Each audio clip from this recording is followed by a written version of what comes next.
చిన్నారి జాహ్నవి అదృశ్యం కేసులో ట్విస్ట్ నెలకొంది.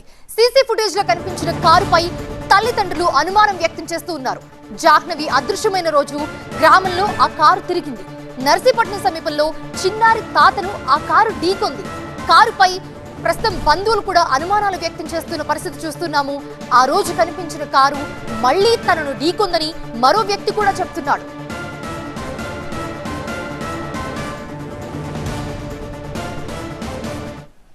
కారు నాకు డ్యాష్ ఇవ్వడం జరిగింది.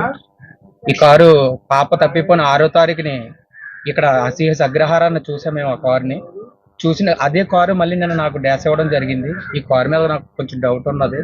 డిపార్ట్మెంట్ మీరు సేకరించాలని నేను కోరుకుంటున్నాను. చిన్నారి జాహ్నవి అదృశ్యం కేసులో ట్విస్ట్ నెలకొంది. సీసీ ఫుటేజ్ లో కనిపించిన కారుపై తల్లిదండ్రులు అనుమానం వ్యక్తం చేస్తూ ఉన్నారు. జాహ్నవి అదృశ్యమైన రోజు ఈ కారు గ్రామంలో తిరిగింది. నర్సీపట్నం సమీపంలో చిన్నారి తాతను కూడా ఈ కారు ఢీకొంది అని చెప్తున్నారు. కారుపై అనుమానాలు వ్యక్తం చేస్తున్నారు బంధువులు.